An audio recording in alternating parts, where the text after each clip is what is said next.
はい、車の横にね、ボートを下ろしました。これでね、朝一出船しようと思います。けれどね、今風がね、すっごい強いんですよね。明日もね、今日以上に風が強いという話もあるので、あまり風が強いとね、ちょっと港の外には出れないかもですね。その時は、港の中だけでですね、ちょっと走行試験だけしたいと思います。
船を海に下ろして、竿とか全部積んで、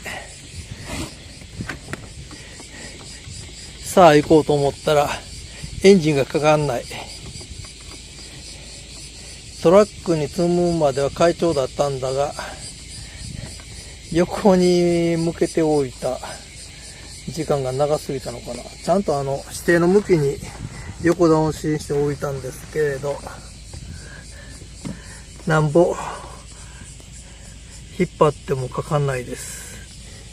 もうちょっと頑張ってかからなかったら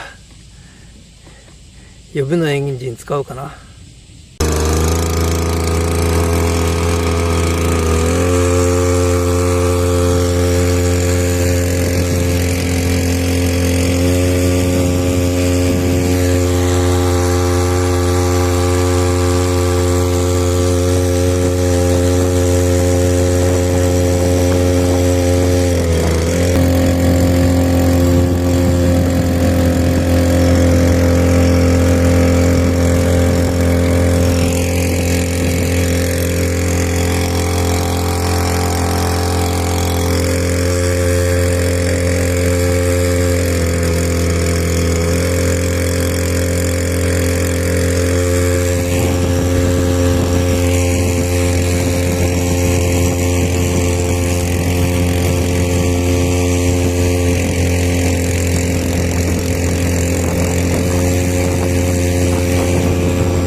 ちょっと波が荒いですね。帰りましょう。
はい。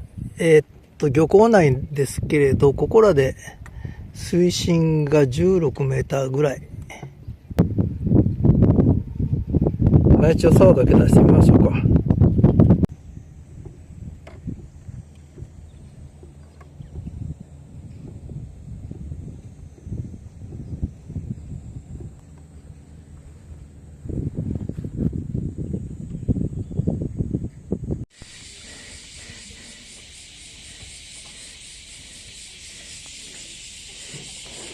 デッキに飛び乗った振動でここに脚立立てていたんですけど、こけて水没しました。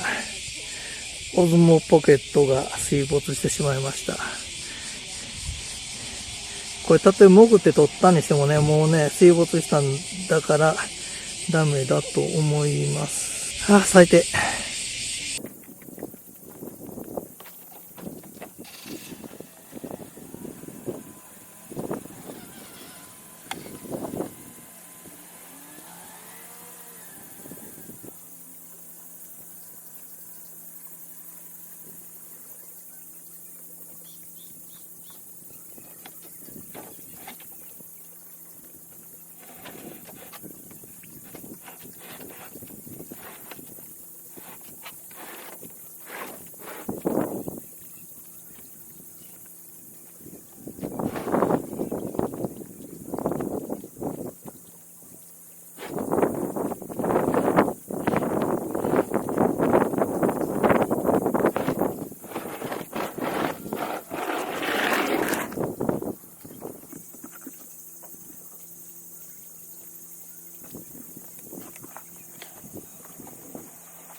今日はですね、海もちょっと荒れていたということもあって、で、魚を釣ることはできませんでした。それとメインのエンジンこいつですね、が、原因不明ですが、エンジンがかかりませんでした。エンジン見たら大丈夫と思うんですよね。これは持って帰って、もう一回整理して持ってきます。ということで、今回は、思想だけですね、試しで走ってみた。それだけの動画になりましたが、とりあえずですね、海に出して走ることができました。ということで、最後まで見ていただいてありがとうございました。それと、動画でですね、だいぶ途中ね、飛ぶと思うんですよ。そういうのはデータ入ったまま、オスモポケット、水没してしまいましたんでね、ほとんどデータないと思うんですね。それは仕方がないということで、ね。はい。